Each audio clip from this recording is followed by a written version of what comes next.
You know, everybody talks about quiet quitting their jobs, but what about quiet quitting your whole entire cultural identity? You know, living abroad isn't all about pretty Instagram pictures. So if you're dreaming about becoming an expat and living overseas, especially in Cambodia, I want to talk about some of the unspoken challenges that really you don't get from anybody else.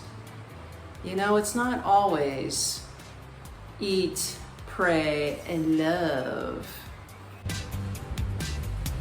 Hey, where's the toilet paper? Hello.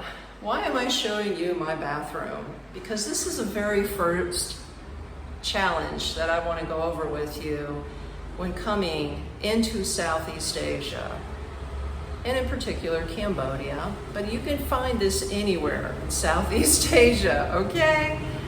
I happen to live in a westernized apartment, as you can see. I actually do have a real toilet, thank God. But if I was living outside of the city center of Phnom Penh, I probably would be running into what they call the squatty potties, you know, where you gotta actually like get down, like hello, can you go? That's what I'm talking about. You have to do the limbo in order to take a shit. I'm just saying. But if you're in Phnom Penh, I haven't really run into too many squatty potties, but I have run into them when traveling through Southeast Asia or traveling to the outskirts of Cambodia. Because let's face it, the rural areas out there, they're not completely westernized. So you have to be prepared for the squatty potty. And especially us women, we got it a little tough, girls. I mean, we do have to squat to pee and we gotta squat to poop.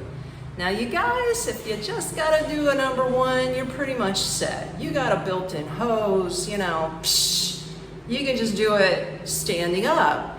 But if you gotta drop a deuce, buddy, your butt is squatting just like mine. So keep that in mind, because that is definitely a big cultural shift out here. And another thing, you know this little Western luxury called toilet paper? The lovely, lovely toilet paper roll.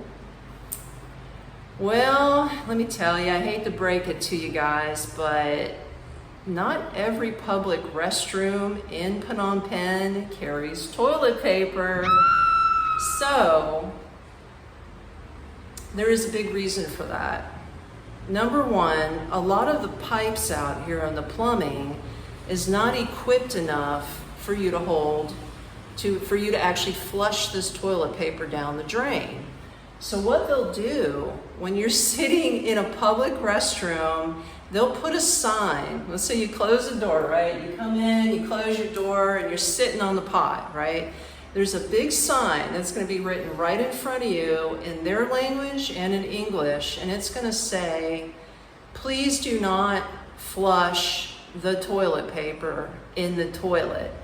Put it in, excuse me, put it in the waste paper basket next to you. Okay, well, if you're like, you know, you're American like me, okay, I am so used to flushing my toilet paper that I cannot break the habit of not flushing my toilet paper. So even though I have this sign right in front of me to put it in the waste bin, I find myself just mindlessly, you know, cleaning up and then just dropping it right into the toilet seat. And then the minute I stand up, I pull up my pants and like, whoops, I forgot to put it in the waste paper bin like they asked.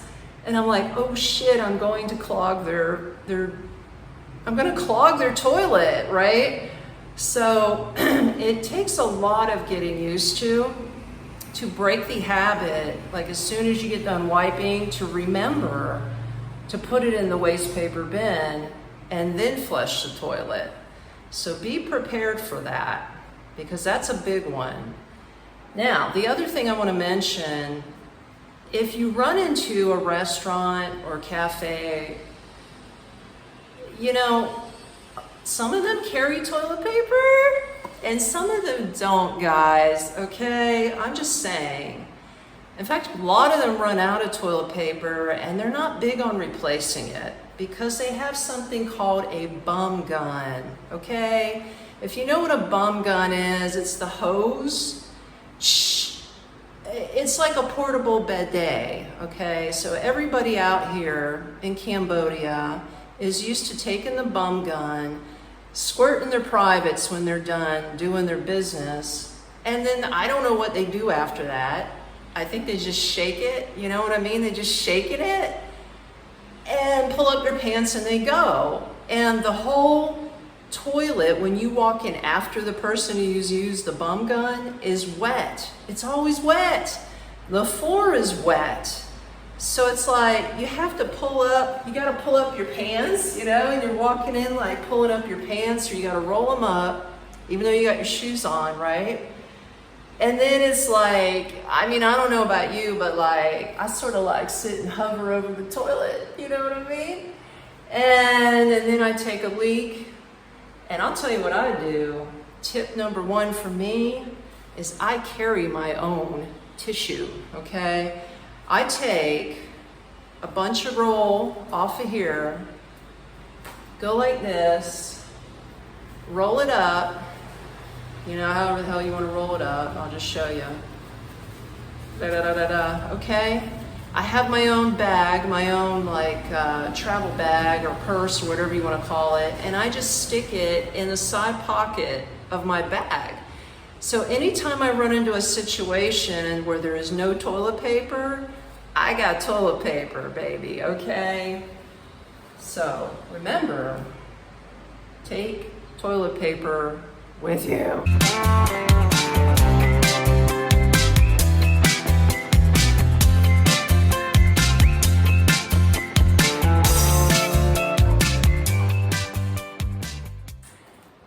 Hey, the last thing I want to mention that falls under the hygiene piece, which definitely blows my American mind because we don't do this back in the States, it's shoe removal. Something as simple as taking off your shoes is a big deal out here in Cambodia. Like, certain businesses want you to take your shoes off before you enter into the business. A lot of homes, a lot of people's homes out here, they want you to take your shoes off at or near the door before you're allowed into their house.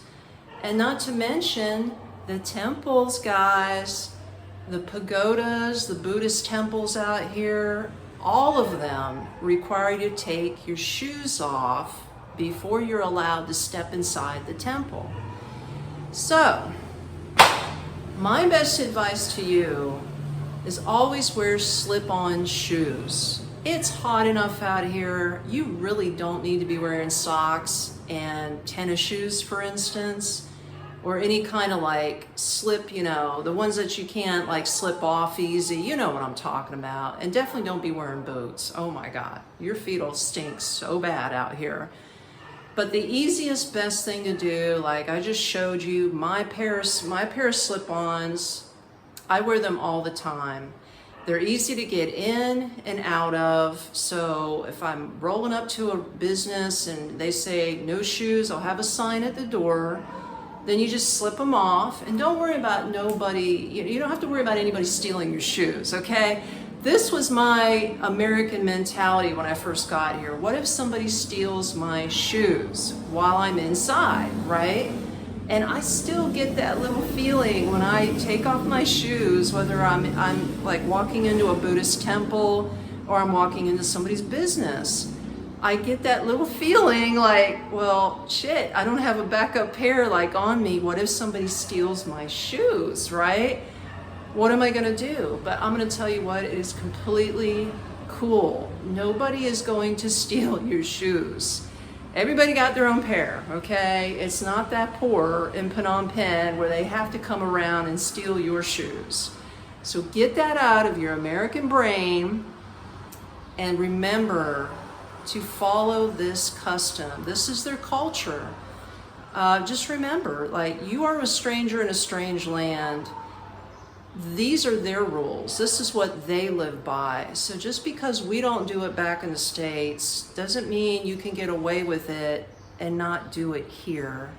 And it's really just common courtesy. Now, once in a while, you will run into a place, whether it's a business or a pagoda, where even though they tell you to take your shoes off, you'll see a sign at the door, and you get ready to do it. There might be somebody standing next to the door that works there, and they'll say, "It's okay, come on in." So, but that's sort of on the unique, rare side.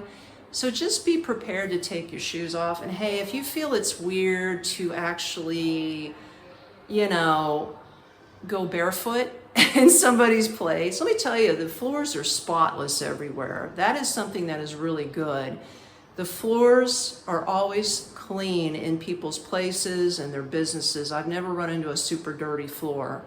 But if you feel funky, and best thing to do is just wear socks. You know what I mean? Like, you can still wear your sandals and just put a pair of socks on.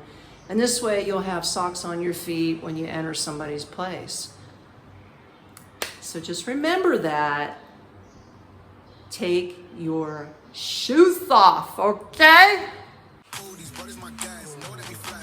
All I can say is this money better be Krispy Kreme clean, or I'm not taking it.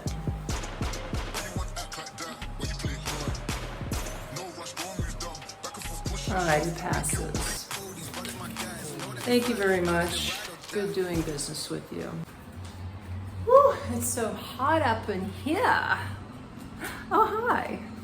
The second biggest challenge that we need to go over that will break your brain, especially if you're an American, is the crispy dollar bill rule. Well, it's called the crisp bill rule, okay? Let me just hang on to this here. Oh, I don't have a pocket, shit. Whoops. But yeah, as you can see, what I have in my hand is a crisp $100 American bill, okay? Now, it is folded. I have folded it. I have done this. This is okay. I do carry my money in a bra pocket, and I usually put it in here, fold it up. My landlady's cool with it because I pay the rent in US dollar bills. In fact, my rent's about due now. In fact, tomorrow my rent's due. I pay $330 a month for my rent. My electric last month was $70. So I got 4 $100 bills out of the ATM yesterday, and I'm going to pay her in USD because Cambodia accepts US dollars. But here's the thing with the crisp bill rule, if I can even talk. Rewind, blah, blah, blah, crispy bill rule. Most vendors will not take torn, wrinkled, or heavily marked dollar bills, okay? As you can see, this just came out of the ATM, right guys? Look how nice and beautiful that looks. That is a beautiful 100 crispy dollar bill, right? Beautiful. Boy, let me tell you, it smells good too. I never thought I liked the smell of money, but baby, I like the smell of money, okay? I gotta smell it before I have to hand it away again. But yeah, if you give a vendor, whether it's a $100 bill or a $20 bill, if you give one to a vendor out here in Phnom Penh, Cambodia, one that's been marked on, torn, or has wrinkles, they're gonna look at it, even if it's $100, and they're gonna give it back to you and say, no bueno, no, I don't want that. Why is the question? Why? You know, because I can't wrap my American brain around that, because I know in the States, this shit could be written all over. It could say fuck you on it. It could be torn to pieces, or, all not torn to pieces, but it could have all kinds of tears and be old as fuck. But yet somebody will take that $100 bill back in the United States. You know what I'm talking about? I would take that $100 bill. But people out here, they don't want it. Now, I don't know if it's some kind of government rule. I don't know what the dealio behind is that. It's just that they want it crisp. And then the other piece that you got to wrap your brain around, the challenge, is mental math gymnastics. Because not only do they accept the US dollar bill, they also accept their own currency. Now look how beautiful this currency is. Ours is always dull and green, right? This is just an example of a $20,000 note, and it's pink. Look, it's got Siem Reap and the temples all behind it. Ain't that beautiful? I'm just showing you, and I don't know who this dude is, probably one of their prime ministers or kings or something, I don't know. But that's what their money looks like, sort of similar. And when you look at it, compare them together, what do you see? They both have similarities with the, see the little bar up in here that shines, and then you got this one. It's similar, right? But here's the big mental math gymnastics that you have to perform. For every dollar, every US dollar is worth roughly 4,000 reals, okay? That's why this is a 20,000 note.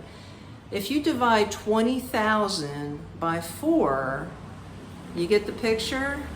20,000 divided by 4,000 is going to be roughly $5 US dollars.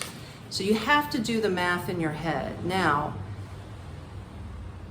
you could trust the vendor. I mean, you know, but some of them will try to rip you off. So you better have that, just that 4,000 stuck in your brain so that you don't get ripped off from people at the markets or wherever you go when you got the cash. But it is really nice to have the dual currency, especially for larger purchases or to just, like I said, to pay the rent here. Instead of taking out 1 million of these, you can just take out 4 of these. What about this for a challenge? Haggling. Haggling's not a thing back in the United States. In fact, if you haggle, they're going to throw your ass out. You know what I mean? Like, I've never been able to go into any kind of store in the States and haggle the price down. They would just look at me and say, no, this is the price tag. Maybe once in a while you can bring up a worn item. You know what I mean? Like, I've done this before. I used to shop at this discount clothes place. What was it called? I think it was Ross. It might have been something else. It was some kind of outlet, brand outlet store. And they already would have the tags on there saying it was marked off 20%, right? But if I found like a tear in the clothes, a shirt or something I really liked that had a tear, or it just didn't look, you know what I mean? Because they're secondhand clothes, it just didn't look right, or a couple buttons were missing. I would try to haggle at the register and say, hey man, yeah, I know it's 20% off, but look at this shirt. It needs some help. I'm gonna have to sew some buttons on it. Can I get another 10% off? Some of them will do it, some of them won't. But it's expected here in Phnom Penh, Cambodia. You can go to like the Russian market or the Central market and actually haggle prices. They expect you to do it. If you don't do it, you're considered a pushover, okay? And then they're just gonna charge whatever they want. Because you're not gonna see, 9 times out of 10, you're not gonna see a tag on the shoes or the shirt. You're just gonna have to ask them, how much is it? And they're just gonna throw out a ballpark price and say, for you, special price, $10. And you're gonna be looking at them going, I mean, I know I'm Western, because you can tell I'm not from here. I'll tell you, I'll give you $5 for it. Oh, no. $8. Then you go, oh, no. $6, my final offer. And if they, oh no, I gotta have at least $8, and then just start walking away, man. Just start walking away, bye. No, wait, come back. Come back, baby, come back. Okay, I'll take it for $6. Let's see what I'm saying? So you can haggle. Now, I'm not a big haggler, okay? I would rather just have a price tag, pay it, and get the hell out, because I don't really want to waste time with a person haggling over a few bucks here and there. Of course, I don't want to get ripped off, but I mean, I don't really want to spend 15 to 30 minutes just going back and forth on a price, right? And trying to play games and all these mental gymnastics. But sometimes, you know, it's fun to do. And I'll tell you what, where it really counts is in your rent. Because baby, when I first signed the lease here, I was paying $350 a month. But when I signed my second lease, I haggled because I wanted to see what I could get off on the rent, or if I could get maybe, I don't know, my landlord to pay half of my utilities. So we went back and forth on WhatsApp, and I got her down to just, it's not a big deal, but she took $20 off my rent. Now, if I didn't take the chance and haggle with her at that moment when I was getting ready to sign my second lease, I'd still be paying $350 a month. I mean, come on, think about it. 20 bucks a month savings times 12. I mean, it's a savings, right? So haggling has its good points, and then, you know, haggling sort of is a pain in the ass, but you got to wrap your head around it. That is part of the Cambodian culture, and they expect you to do it. So that's a good thing. Dude, you better calm down or you're never gonna get your food.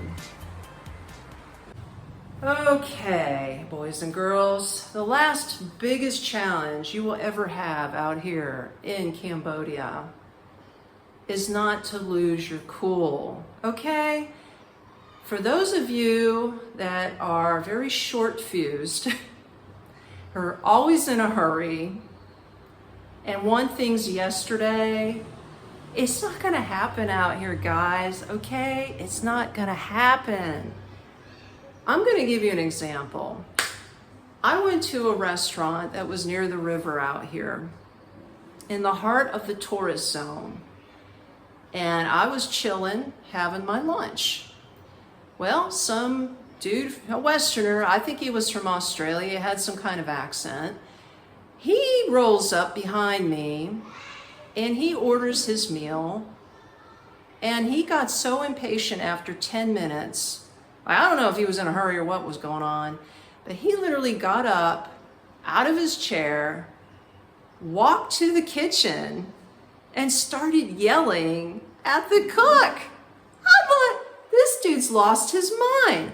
I can hear him yelling in English. He's just yelling, "Where's my food? Why is it taking so long?" You know what I mean? I'm telling you, it doesn't work. It does not work out here, guys.